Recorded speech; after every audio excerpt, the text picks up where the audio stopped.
하나님 말씀은 신약 성경입니다. 신약 성경 마태복음 10장 말씀입니다.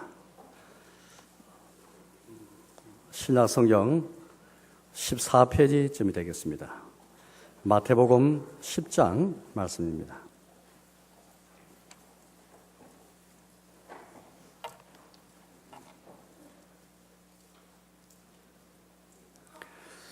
마태복음 10장 1절에서 8절까지를 제가 읽겠습니다. 예수께서 그의 12 제자를 부르사 더러운 귀신을 쫓아내며 모든 병과 모든 약한 것을 고치는 권능을 주시니라. 12 사도의 이름은 이러하니 베드로라 하는 시몬을 비롯하여 그의 형제 안드레와 세베대의 아들 야고보와 그의 형제 요한, 빌립과 바들로메, 도마와 세리마테, 알페오의 아들 야고보와 다데오, 가나나인 시몬 및 가룟 유다 곧 예수를 판 자라. 예수께서 이 12를 내보내시며 명하여 이르시되 이방인의 길로도 가지 말고 사마리아인의 고을에도 들어가지 말고 오히려 이스라엘 집에 잃어버린 양에게로 가라. 가면서 전파하여 말하되 천국이 가까이 왔다 하고 병든 자를 고치며 죽은 자를 살리며 나병 환자를 깨끗하게 하며 귀신을 쫓아내되 너희가 거저 받았으니 거저 주라. 아멘. 우리 시대는 확실히 기능의 시대인 것 같습니다. 이게 무슨 말이냐 하니까 어떤 사물을 우리가 어떤 정의를 내릴 때에 그 사물이 가진 속성이나 특성, 본성 이런 것들을 잘 탐구해가지고 이러이러하다 이렇게 우리가 정의를 내야 되는데 그게 아니고 이 사물이 어떤 기능을 하는가 그 기능을 보고 이 사물에 대한 정의를 내리는 것입니다. 이걸 좀 더 적용하자면 이렇습니다. 우리가 끊임없이 신자가 누군가, 우리 다 이제 기독교인으로서 그리스도인으로서 신자인데 성도인데요. 누구인가, 또 교회는 어떤 곳인가 이런 늘 질문을 던지지 않습니까? 여러분 어떻습니까? 신자가 누군가, 기독교인 누군가, 또 교회가 어떤 곳인가 정의 내릴 때에 우리 시대 특징처럼 만약에 기능을 가지고 정의 내리면 어떻게 되는 것일까요?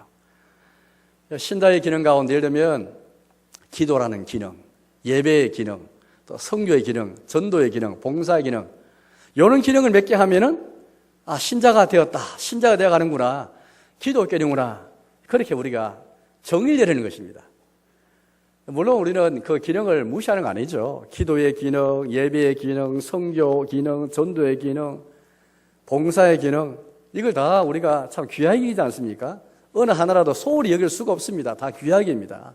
그런데 문제는 신자가 누군가를 정의 내릴 때에 요 기능만 좀 잘하는 게 보이면은 참 신자구나, 참 기독교인이구나, 또 참 그리스도인이구나, 참 성도이구나 그렇게 판단을 내린다는 겁니다. 이건 굉장히 큰 착각이거든요. 이것만큼 큰 오해가 없습니다.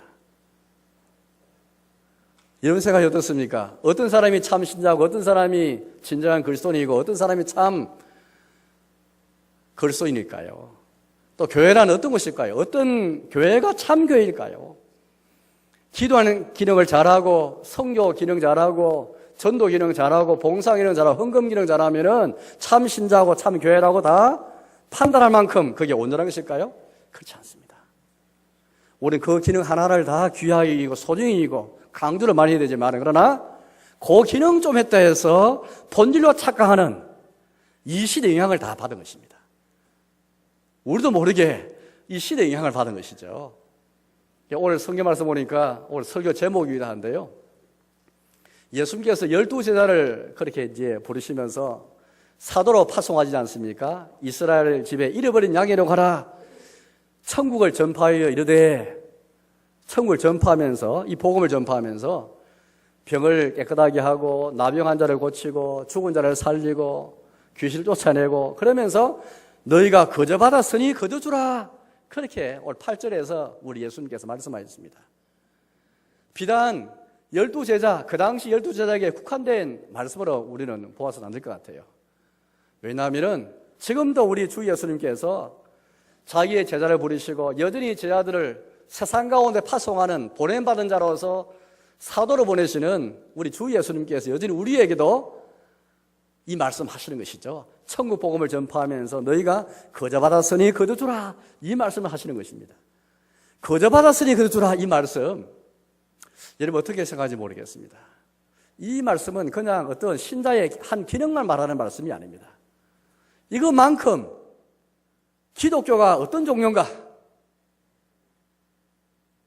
우리가 가진 복음이 무엇인가? 어떤 복음을 우리가 받았는가? 신자는 누구인가? 기독교는 누구인가? 하나님의 나라와 천국은 어떤 곳인가? 교회는 어떤 곳인가? 이걸 이렇게 이 말씀만큼 잘 설명하고 명백하게 잘 드러내고 보여주는 말씀이 또 있을까요?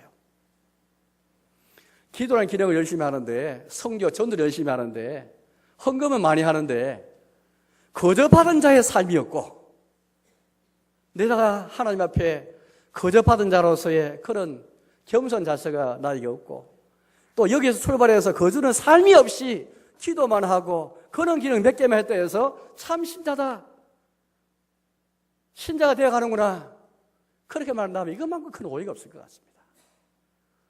우리 시대의 이 정신을 잘 분별해서 우리 하나님 말씀을 찾아서 참 신자가 누구인가, 도대체 신자가 되어가는 것이 무엇인가. 물론 우리는 다 신자가 되었죠, 예수님 안에서. 그래서 우리가 그런 말 쓰지 않습니까? 우리가 사람이 되었지만은, 사람이지만은 인간이 좀 되라 그런 말씀을 하듯이, 말을 하듯이 신자가 다 주의 은혜로 신자가 되고 기독교인이 되고 주의 교회로 부름받았지만은 여전히 신자가 되어가야 되고 성도가 되어가야 되는 것이고 참 교회로 그렇게 지어져 가고 만들어져 가는 것이죠. 왜냐하면 성도의 온전함, 교회의 온전함은 또 우리의 신앙의 온전함은 아직까지 이루어지지 못했죠. 이미 예수님 안에서 천국을 받고 영생의 은혜를 받고 이미 죄의 사함의 은혜를 받고 이미 신자가 되었지만은 우리는 더욱더 온전한 신자의 모습으로 되어가는 과정이 있지 않습니까? 여전히 참교회, 온전한 교회로 나아가는 과정이기 때문에 끊임없이 우리는 부단히 도대체 신자로 살아가는 게 뭔가? 신자가 되는 것이 어떤 것인가? 교회는 어떤 곳인가? 교회가 교회다운 것이 어떤 것인가? 이 많은 기능들, 기도와 예배, 선교, 전도, 봉사, 헌금하는 것, 다 어느 것 하나 소리할 수 없는 기능들이지만은 혹 우리는 자칫 거저받았으니 거저라 말씀에 대해 주목하지 않고 기능 몇 개 좀 했다고 야 신자라고 인정해주고 요거 좀 하면 나 다 됐다 생각하고 이쯤 되면 나는 집사로 되고 장로가 되고 나는 신자로서 뭔가 됐다라고 생각할 수 있는 것은 큰 착각 중의 착각입니다. 거저받았으니 거저주라 이 두 가지 말씀인데요. 거저받은 자로 살아가는 것, 거저 주는 자로 살아가는 것, 이 두 가지 어느 것 하나의 문제 생기면 신앙생활의 균형이 다 깨어집니다. 거저주는 삶은 있어요. 거저주는 삶은 참 귀한 거지 않습니까? 헌신하는 것이거든요. 헌신하고 희생하고 자기 몸을 불살라서 불태워서 남을 위해 내어주는 삶입니다. 얼마나 고귀합니까? 그런데 거저받은 자의 이 의식은 없이 거저주는 삶만 있으면은 굉장히 이 사람은 교만한 사람이 됩니다. 자기 의만 쌓아가면서 희생도 많이 하고 정의도 부르짖고 정말 헌신도 살아가기 때문에 칭찬받을 만한 사람인데 이 사람은 항상 이걸 자기의 을을 쌓는 것이고 자기 공로를 쌓는 것이고 의무로만 생각하기 때문에 그저 받은 자로서 출발해서 감사하는 마음으로 나가지 않기 때문에 이것이 자기의 자만과 교만과 자랑의 토대가 되면서 나중에 요거 가지고 다른 사람 비판합니다. 나는 이만큼 희생도 많이 하고 나는 헌신도 많이 하고 나는 이렇게 뭘 많이 했는데 사랑도 많고 나는 이렇게 정의롭게 사는데 왜 상대방은 정의롭지 않은가? 왜 저 사람은 헌신의 삶이 없는가? 깔보고 업시적이고 비판하고 거저받은 자의 삶에 합당한 겸손한 마음이 없는 것입니다. 정의는 부르짖는데 법은 주장하는데 헌신과 희생은 주장하는데 정말 모험의 삶은 사는데 의무로만 살다 보니까 그 사람의 마음에는 다른 사람에 대해서 거저받은 삶에 합당한 불쌍히이고 그 사람을 도와주고 이런 마음은 없는 거예요. 거꾸로 거저받은 자라는 그런 이 은혜를 깨닫고 그런 의식이 있지만은 거저 주는 삶을 나가지 못한다면 이것도 역시 치우친 신앙생활이죠. 여러분, 신앙생활은 균형을 잡는 게 중요합니다. 우리 시대는 깊이 그렇게 뭘 탐구하지 않고 피상적으로만 이해하고 피상적으로만 신앙생활하고 피상적으로만 겉으로 보기에 조금 너무 옅게 신앙생활하다 보니까 사실은 치우친 그런 신앙생활, 균형을 잡지 못한 신앙생활로 가기 참 쉽습니다. 오늘 성경 말씀, 오늘 예수님 주신 말씀, 거저 받았으니 거저 주라, 이 말씀은 신자의 본질, 신자가 누구인가, 신자가 되어가는 것이 무엇인가, 우리가 가진 복음이 어떤 복음인가, 우리가 구하고 우리가 얻은 천국이 어떤 곳인가, 이만큼 잘 보여주는 그런 말씀이 없는 정말 귀한 말씀입니다. 자, 오늘 이 말씀을 가지고 여러분께 설교를 할 텐데요. 첫째는 거저 받은 자로 사는 삶입니다. 거저 받은 자로 사는 삶. 결국 신자는 거저 받고 거저 주는 자예요. 교회는 어떤 것입니까? 거저 받은 자가 모여서 모이는 회중이 바로 교회죠. 거저 주는 자의 회중이 바로 교회입니다.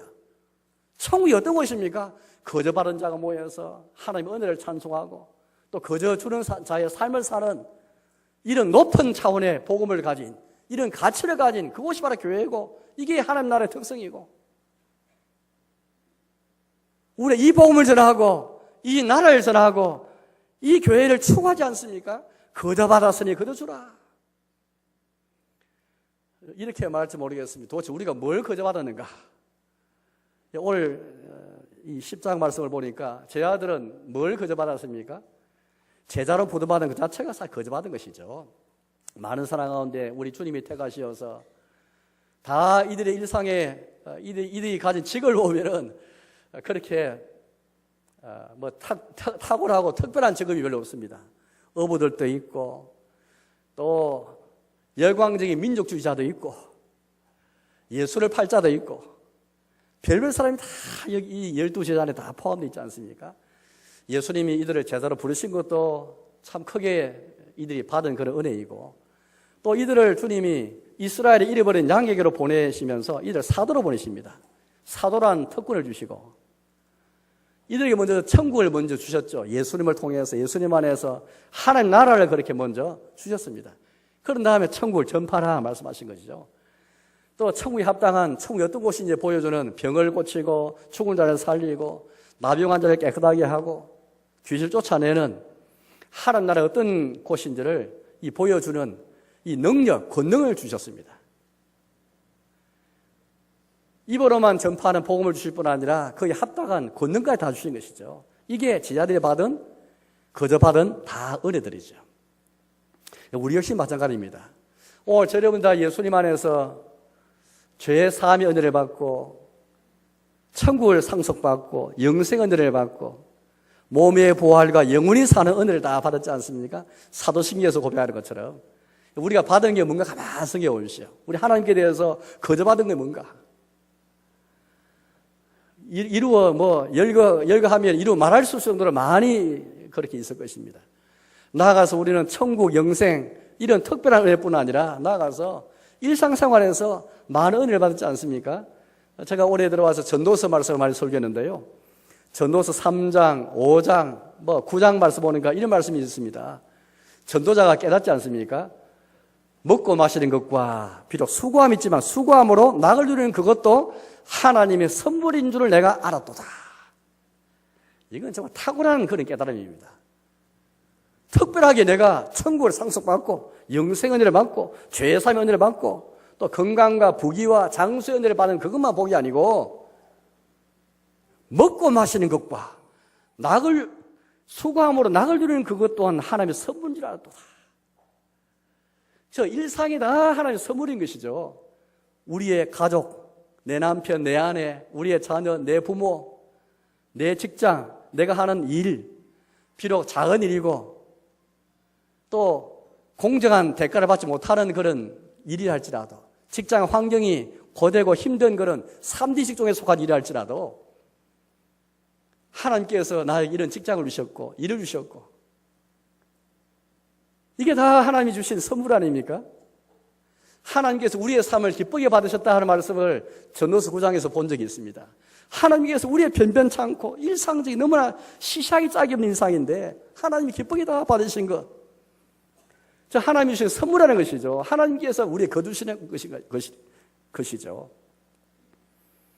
여러분, 하나님이 어떤 분이십니까? 이 모든 걸 우리가 판단해 보면 하나님은 거둬주신 분이십니다. 예수 그리스도 안에서 주님의 사랑으로 우리에게 다 늘 거둬주시는 분.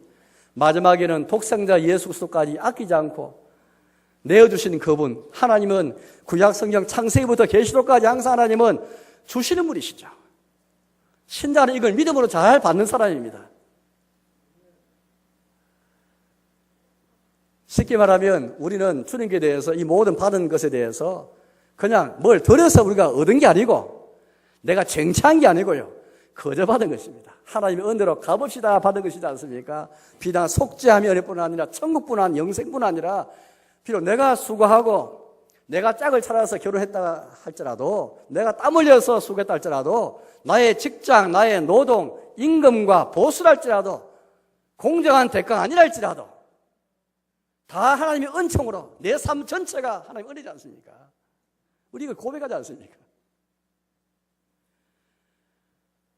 그렇다면 우리는 어디에 비교할 수 있을까요? 우리 주님께 대해서 우리는 탕감받은 도저히 내가 내 인생 죽을 때까지 내가 갚고 또 갚아도 갚을 수 없는 그 빚을 다 탕감받은 빚쟁이들입니다. 우리는 채무자입니다. 채무자. 한꺼번에 하나님 은혜로 탕감받은 채무자인 거예요. 만약 신자가 이 의식을 잊어버리면은 나는 탕감받은 빚쟁이다. 탕감받은 채무자다. 이거 잊어버리면은 그것도 신자는 교만해지고 자만해집니다. 하나님의 의를 붙잡는 게 아니고 자기 의를 붙잡고 자기 의를 쌓아가는 이것 때문에 다른 사람 비판하고 정죄할 수밖에 없습니다. 여러분, 이처럼 탕감받은 그런 죄인이고 탕감받은 거지이고 탕감받은 한꺼번에 주님이 다 갚으시고 다 받으신 그런 거지에 불과하고 이 과거뿐 아니라 지금도 그런 거죠. 지금도 빚쟁이 여섯뿐 아니라 지금도 우리는 탕감받은 빚쟁인 것이죠. 오늘 좋아요 다 여기에 우리가 채무자들만 모였습니다. 여기에 채권자는 아무도 없는 거예요. 어느 누구도 여기에 채권자는 없습니다. 다 주님에 대해서 빚진 자들이고 다 거저받은 자들입니다. 나는 뭐가 좀 해가지고 뭘 받았다고 생각한다면 그 사람은 십자가의 원수예요. 복음의 원수입니다. 하나님 복음을 대적하는 것입니다. 다른 복음을 가진 사람이죠. 이미 가라디아에서 사도 바울이 형문했잖아요. 너희 어떻게 이렇게 속히 성령을 떠나서 다른 복음을 쫓느냐는 정말 이상하다. 사도 바울이 그걸 탄식했습니다. 가라디아 교회 교인뿐 아니라 여러 초대교회였지만은 교인들이 그 당시 교회에 들어왔던 일부 유대인들이 또 바리새인들이 또 중세 시대의 그런 신자들이 얼마나 그저 받은 자라는 이 의식이 없이 뭔가 해서 내가 기도도 많이 하고 봉사도 많이 하고 뭘 했기 때문에 하나님께 나에게 복 주셨다라고 생각하면서 뭔가 내가 심었기 때문에 내가 하나님이 거두게 하셨다라고 생각하는 거예요. 이렇게 만약에 우리가 우리의 삶에서 내가 거저받은 자다, 탕감받은 빚쟁이다, 내가 탕감받은 채무자이다 이 의식이 사라져버리면 어떻게 되는 것일까요? 우리 신자에게 마땅한 자세는 늘 감사하고 찬송이고 예배지 않습니까? 내가 탕감받는 빚쟁이라면 그 사람의 기대되는 자세는 어떤 것입니까? 늘 감사할 거예요. 작은 것에도 감탄하고 하나님 주신 것이 내 일상의 일들이 너무 시시한데 불구하고 하나님이 이 같은 일상의 시시한 것도 받으셨다라고 생각하면 감탄이 나오고 감사가 나오고 찬송이 나와야 되는데 우리는 일상에서 이 감탄하고 뭔가 감격한 게 다 사라져 버렸잖아요. 당연한 것처럼 마치 내가 채무자인 것처럼 그렇게 생각하고 교회 와서든 교회 바깥에든 간에 요구를 많이 하는데 채권자처럼 행사하는 거예요. 그러나 우리는 다 탕감받은 빚쟁이라는 것을 생각한다면 그게 우리 신자의 정체성이라면 거저받은 자가 신자의 모습이라면 기대되는 자세라는 것은 항상 감사할 것입니다. 예배일 것입니다. 예배 드려도 너무 감사하고 찬송이 항상 터져 나올 것입니다. 오늘 시편 우리가 새벽 기도 시간에 시편 71편을 보았는데 71편 8절 말씀 보니까 주님의 은혜를 붙잡는 이 시인이 뭐라 고백했습니까? 주를 찬송함과 주께 영광 돌림이 종일토록 내 입에 가득 찼습니다 라고 고백했습니다. 원수가 와도 시련이 와도 내가 늙을지라도 백발이 된다 할지라도 종일토록 주를 찬송함과 주께 영광 돌림이 내 입에 가득하리라. 만약에 우리 신자가 그냥 예배 시간 딱 정해진 예배 시간 요 1시간 이 1시간만 찬송한다. 여기 우리 삶이라면 여러분들 하루 종일 내가 빚진 자라는 그런 탕감하는 빚진 자라는 생각을 해가지고 하루 종일 찬송해도 또 부족하고 밤새도록 찬송 부르고 밤새도록 감사하고 밤새도록 주께 영광 돌려도 부족하다는 생각을 가지고 그래 예배 드려야 되지. 어떻게 하면 예배 시간 언제 끝날까? 거저바른 자의 생각이 없이 예배 드리면 그냥 예배는 신자의 의무라고 생각합니다. 의무. 그냥 의무로만 신앙생활 하는 거예요. 감기해서 하지 않고 신자의 의무다. 경건을 위한 것이다. 그 정도만 생각하고 아주 저차원적인 신앙생활을 하게 되어 있습니다. 그냥 감사도 없고 예배 드려도 언제 빨리 마실까 이 생각밖에 없는 것이죠. 종일토록 주를 찬송함과 종일토록 주께 영광 돌림이 나에게 있을 수가 없죠. 기도를 해도 요구만 하죠. 요구. 하나님 이거 해 주시오. 물론 우리 기도할 때 간구 요소를 무시하지 않습니다. 그 믿음의 표시거든요. 믿음으로 하나님 약속을 믿고 간구하는 것이기 때문에 간구한 요소가 있어야 됩니다. 그런데 그 앞서서 주님 앞에 기도할 수도 없는 죄인이 하나님의 어려운 심판을 받아서 진노를 받아서 영원한 멸망으로 형벌을 받아 마땅한 지옥가에 마땅할 죄인이 하나님의 은혜로 값없이 이 같은 복을 받은 빚쟁이라는 것을 기억한다면 제일 먼저 기도할 때 뭐가 나와야 되겠습니까? 세리의 예수님의 비유 가운데 드신 등장하는 세리처럼 하나님 아버지 나 같은 죄인이 주님 앞에 나왔습니다. 기도할 수도 없고 자격도 없는데 하나님의 은혜의 보좌 앞에 나왔습니다. 겸손하게 죄인인 것을 시인하고 탕감받은 빚쟁이의 마음을 가지고 뻔뻔스러운 채권자의 자세가 아니라 빚쟁이의 마음을 가지고 고개에 들 수 없을 정도로 얼굴이 화끈하게 털어올 정도로 죄의식을 느끼면서 하나님 앞에 나와서 그런 마음을 가지고 예수 그리스도의 십자가를 붙잡고 보혈을 의지하고 나가야 되죠. 오늘 우리의 기도 가운데 이런 최고의 의식이 다 점점 사라지고 있습니다. 간구는 많이 하는데 기도 가운데서 죄인인 것을 고백하고 주께 영광 돌리고 주를 먼저 하나님의 영광을 찬송하고 만약에 우리 신자에게 거저받은 자의 의식, 탕감받은 채무자, 탕감받은 빚쟁이의 의식이 사라져버리면 하나님을 거두심으로 인정하지 않고요.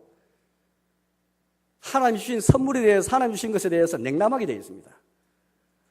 우리가 천국의 은혜를 받고 영생 은혜를 받고 가정이든 가족이든 직장이든 노동이든 비록 고난과 수고함이 없지 않지만 이 모든 게 다 하나님의 선물이라면 이 모든 것에 대해서 냉담할 수밖에 없습니다. 하나님을 거두심으로 알지 못하고 하나님 주신 것에 대해서 이게 깨달을 수가 없죠. 거저받은 자가 사라지면 신자가 이제 자만해지게 되는 것입니다. 사랑하는 여러분, 우리 신앙생활은 자의사못하면 그냥 의무로만 할 때가 많습니다. 바로 그것은 왜 그런 것일까요? 거저받은 자라는 이 고백, 이 자세가 다 상실되어버리고 잃어버리기 때문이죠. 평생 갚아도 못 갚을 빚을 우리 하나님이 우리 예수 그리스도의 십자가를 통해서 다 이 같은 은혜를 다 주시지 않습니까? 천국과는 영생 얻는 그 정도뿐 아니라 일상의 모든 삶이 다 하나님의 은혜 가운데 선물을 준 것인데 우리 매일매일 감사와 찬송과 종일을 할지라도 하루 종일 밤을 새울지라도 주를 찬송함과 주의 영광 돌림이 내 입에 가득한 그런 삶이 우리에게 필요한 것이죠. 나아가서 두 번째는 거저주는 삶을 사는 것입니다. 거저받은 자로 살 뿐 아니라 거저주는 자의 삶을 사는 것입니다. 거저주라는 이 명령은 성경에 사실 많이 나옵니다. 오늘 여기 말씀에서 뭐 직접적으로 이렇게 거두주라 말씀 나오지만은 간접적으로 여러 아주 광범위하게 우리 가진 복음이 무엇인지를 설명하면서 많이 나타나고 있습니다. 장로나 감독의 자격도 거두주는 삶을 사는 것입니다. 기억날지 모르겠습니다. 디모데전서 3장 말씀이나 디도서 1장 말씀 보니 거기에 장로의 자격, 감독의 자격이 나오거든요. 여러 덕목이 있지만 그중 하나가 나그네를 잘 대접하는 것입니다. 아무 이유 없이, 아무 대가 없이 나그네는 그냥 지나가는 사람입니다. 그 사람한테 다시 받을 길이 보상받을 길이 없습니다. 그 사람한테 다시 인사받을 기회가 없는 거예요. 나그네를 잘 대접하며 이게 장로와 감독의 자격입니다. 그 중에 하나가 있는 것이죠. 이게 무슨 말이겠습니까? 거저받았으니 거두주라는 말씀, 우리가 가진 복음이 무엇인지 잘 들어야 되는 것이죠. 그냥 이 직분자에게만 해당되는 게 아닙니다. 히브리서 13장 1절 2절 말씀 보니까 형제 사랑하기를 계속하고 손님 대접하기를 잊지 말라. 이로써 부지 중에 천사들을 대접한 이들이 있었느니라. 아브라함을 아마 그렇게 염두에 두고 주신 말씀 같습니다. 아브라함이 보기에 나그네를 대접했는데 알고 보니까 하나님 보내신 천사들을 대접했죠. 하나님 보내신 사자들을 대접하였습니다. 우리 신자들은 형제의 사랑을 계속하고 손님 대접하기 잊지 않던 거두는 삶이 우리 가져라 그 말씀이죠. 베드로전서 4장 9절 말씀에도 보니까 대접하기를 서로 원망 없이 하고, 우리 서로가 대접할 때 원망 없이, 때로 대접했는데 받을 길이 없으면 원망이 나올 수 있습니다. 서로 대접할 때 원망 없이 하라. 다 거두주라는 말씀인 것이죠. 거두주라는 말씀은 한마디로 말하면 우리 시대의 문화와 역행되는 것입니다. 우리 시대의 문화는 어떤 것입니까? 받은 게 있어야 주는 것이죠. 받은 게 없으면 절 주지 않습니다. 줄 때에도 받을 것을 염두에 두고 생각하고 딱 줍니다. 그래서 나는 줬는데 받은 게 없으면 괜히 섭섭하고 서서한 정동하려고 나를 모욕한다고 생각하는 것이죠. 괘씸하게 그렇게 우리가 생각합니다. 이 시대 문화, 물론 이런 것도 서로 주고받는 것도 뭐 상호부자의 차원에서 참 우리 뭐 미풍양속을 할 수 있겠습니다. 참 좋은 것이죠. 그러나 기독교 복음은 이 미풍양속과 인간의 교양과 상식을 초월하는 것입니다. 무시하지 않지만 초월하는 것이죠. 우리 기독교 복음은 무엇입니까? 기독교 복음은 거저받았으니 거저주라 이 말씀이죠. 아무 대가 없이 인사를 바라지 말고 보상을 바라지 말고 거저주라는 말씀입니다. 물질로만 구제하고 물질로 희생하고 헌신한 정도뿐 아니라 우리의 삶에서 다른 사람에게 관용 베풀어라 그런 말씀 아니겠습니까? 주기도 가운데 우리가 우리에게 죄 지은 자를 사해 준 것 같이 우리 죄를 사하여 주시옵고 라는 기도가 나옵니다. 이 기도에 대해서 요리문답은 이렇게 잘 고백하거든요. 주의 은혜의 증거가 있었어. 주의 은혜의 증거가 내게 있었어. 남 용서해 주는 것은 뭐냐면 우리가 우리에게 죄 지은 자를 사해 주는 것, 용서해 주는 것은 뭐냐면요. 그 속에서 우리를 사해 주신 그 은혜의 증거가 있는 것입니다. 다른 말로 하면 우리가 왜 거저주는 삶을 사는 것입니까? 거저받은 것의 증거이기 때문이죠. 거저주는 삶이라는 것은 거저받았다는 은혜를 나타내는 것입니다. 얼마나 우리가 거저주는 삶을 살고 있습니까? 가만히 생각해보세요. 우리 시대에 이 문화 역행하는 것이지만 얼마나 이걸 통해서 복음을 드러내고 거저주는 삶을 통해서 우리의 복음이 무엇인지 드러내고 천국이 어떤 곳인지 잘 드러내는 삶을 살고 있습니까?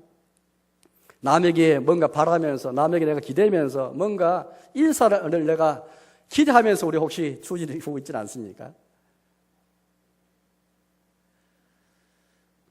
에베소서 4장 말씀에 이런 말씀이 있습니다. 우리의 삶의 자세가 관용의 자세를 말하는데요. 에베소 4장 32절 말씀 보면 이런 말씀이 있습니다. 서로 친절하게 하며 불쌍히 여기며 서로 용서하기를 하나님이 그리스도 안에서 너희를 용서하심과 같이 하라. 그러니까 우리가 서로 친절하게 하고 서로 불쌍히 여기고 서로 용서해야 되는데 하나님이 그리스도 안에서 하심과 같이 하라. 하나님께서 먼저 우리에게 친절히 대하셨고 하나님께서 그리스도 안에서 우리를 불쌍히셨고 하나님이 그리스도 안에서 우리를 용서하신 것 같이 그렇게 하라. 너희가 이런 은혜를 받았으니 은혜의 증거로 살아라. 그래 살아라는 것이죠. 5장 1절 2절도 마찬가지입니다. 그러므로 사랑을 받는 자녀같이 너희는 하나님을 본받는 자가 되고 그리스도께서 너희를 사랑하신 것 같이 너희도 사랑 가운데서 행하라. 그리스도께서 자기의 몸을 버리시기까지 우리를 사랑하신 것처럼 너희도 사랑 가운데 행하라. 그리스도가 몸을 버리기까지 우리를 사랑하신 그 은혜가 내 가운데 있어서 우리 형제를 사랑하고 다른 사람을 사랑하는 것이죠.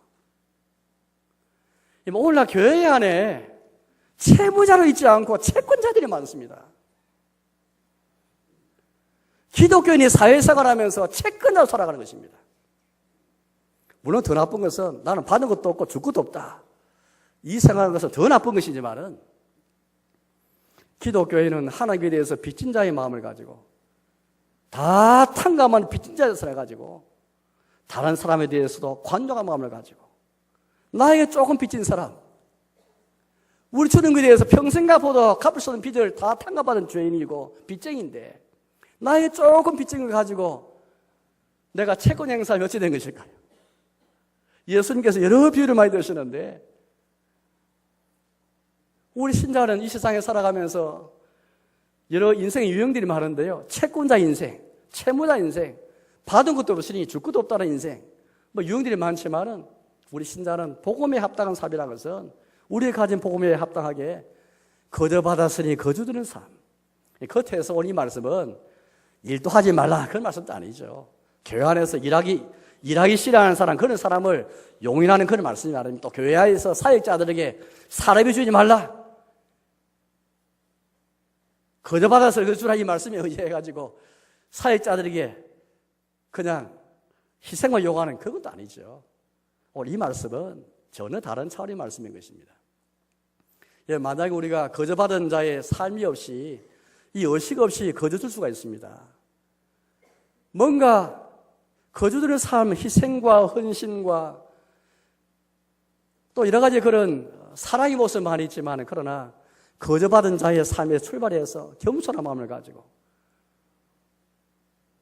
또 주께 받은 그 은혜를 내가 간직하면서 살아가는 것, 그게 진정한 복음에 합당한 삶을 살아가는 것입니다. 우리 가정에서 부모와 자녀 간의 관계를 가만히 생각해보시죠. 우리 예수님 때문에 예수님 안에서 우리가 다 탕감한 빚쟁이들인데 자녀는 부모에게 채권 행세는 해서는 안 되죠. 예수님 때문에 자녀는 부모에게 빚진 자가 되고 또 부모 역시 참 어려운 말이지만 예수님 때문에 자녀들에게 채권 행세는 해서는 안 되고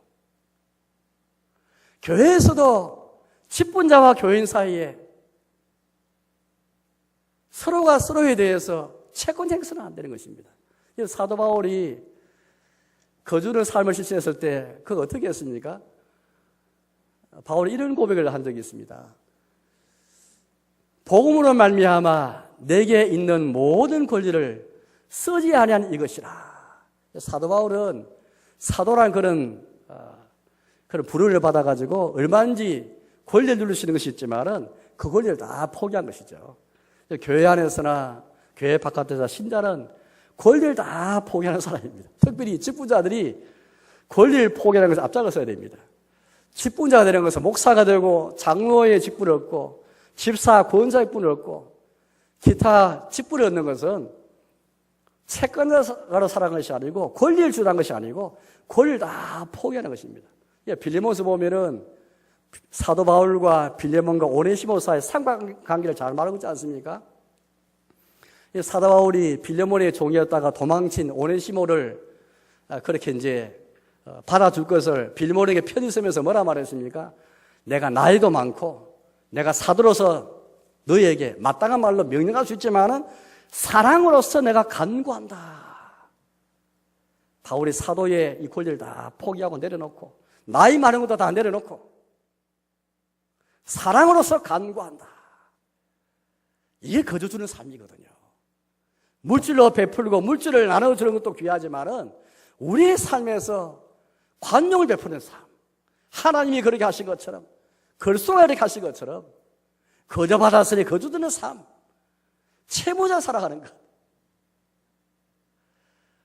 우리가 서로 구역에서나 혹은 사회권에서나 혹은 부서에서 또 혹은 우리가 회의 시간에 채권자처럼 해서는 안 됩니다. 채무자처럼 내가 탕감하는 빚쟁이 마음을 가지고 서로 대해서 요구해서는 안 되는 것이죠. 교인들도 직분자에게 채권자처럼 그렇게 요구해서도 안 되고, 직분자도 교인들에게 채권자처럼 그렇게 요구해서도 안 되고, 다 우리 예수님 때문에. 사도 바울이 뭐라 말했습니까? 헬라인이나 야만인이나 지혜 있는 자나 어리석은 자에게 다 내가 빚진 자라. 바울이 뭐 때문에 빚진 자의 삶을 살아야 되는 것입니까?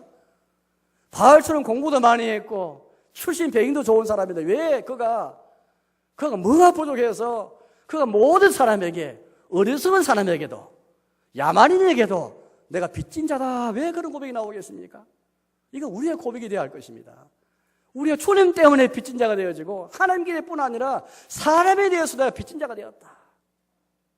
예수님 때문에 자녀는 부모에게 빚진 자의 삶을 살면서 부모 효도하고, 또 부모는 예수님 때문에 자녀에게 빚진 자의 삶을 보여주는 것이고, 예수님 때문에 직분자는 교인에게, 교인은 직분자에게, 우리의 사회생활에서, 우리의 직장에서, 우리 기업에서도 마찬가지인 것이죠. 노동자와 사업주와 소비자, 의사는 환자 때문에, 예수님 때문에 환자들에게 그렇게 빚진 자의 마음을 가지고 환자 치료하고, 교사들은 예수님 때문에 학생들에게 빚진 자의 마음을 잘 가르치고, 노동자들은 예수님 때문에 소비자를 위해서, 사업주를 위해서 빚진 자의 마음을 가지고 일을 잘하고. 빚진 자의 마음을 가지는 건 단순히 예배당 안에서만 하는 게 아니고요, 우리가 가진 복음에 합당한 삶을 살면서 이 시대에 복음에 합당한 기독교 문명을 건설하고 기독교 문화를 이루고 가는 것입니다. 기독교의 사명은 거저받아서 거두는 삶이라는 건 단순히 종교 영역에서만 살아가는 게 아니고 우리의 삶 전체에서 은혜에 합당한 삶, 복음에 합당한 삶, 하는 나라를 구하는 삶, 이런 삶을 사는 것이죠. 거두는 삶을 살아가는 것은 이 시대 정신과 역행해서 이 시대 악한 영과 싸우는 것이고 이 시대 정신과 싸우는 것입니다. 왜? 이 시대는 give and take를 해가지고 내가 주고받는 것, 그런 상식 위에 세워진 문화이기 때문에 우리의 복음은 그걸 초월하는 것임을 드러내는 삶, 대가 없이 거저 주는 삶, 거저 받았으니 거저 주는 삶, 이것만큼 어리석은 일이 있겠습니까? 그러나 이것만큼 여러분들 십자의 복음을 잘 드러내고, 이것만큼 기독의 특성을 잘 드러내고 하는 나라, 우리가 구하는 하는 나라가 이만큼 잘 드러날 수 있겠습니까? 신자가 이런 삶을 살 때에 복음이 능력이 나타나고 하나님 나라의 권세가 나타나고 이 땅에 그야말로 기독교 문명이 그렇게 건설될 것입니다.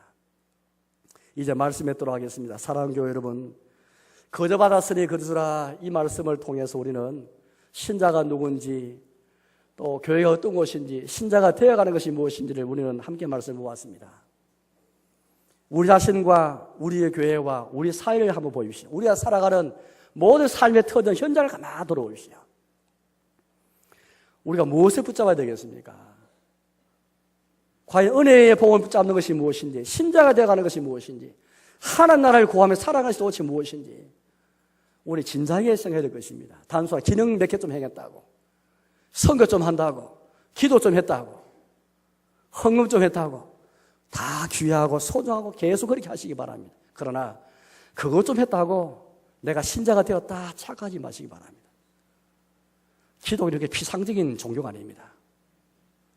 우리의 삶의 본질을 바꾸고 삶의 혁명을 일으키고 삶이 새로워지는, 우리 삶 전체에 걸린 그런 종교이고, 우리 삶 전체에 걸쳐서 신자가 되어가는 것이지, 요것 좀 했다 해서 내가 신자가 되었다, 잘못하면 요것 좀 했다 해서 교만할 수 있고 자만할 수 있고 다른 사람 비판할 수 있고, 바로 이것만큼 복음을 무너뜨리고 교회를 무너뜨리는 복음 연수가 없고 십자가 연수가 없는 것입니다. 성령으로 시작해서 성령을 마치는, 은혜에 시작해서 은혜를 마치는, 거저 받았으니 거저라는 말씀을 가지고 은혜 가운데 살아가시는 감격과 감사와 탕감받은 빚쟁이의 마음을 가지고 살아가면서 거저주는 삶을 살아가시는 저와 여러분 되시기를 주님의 이름으로 축복합니다.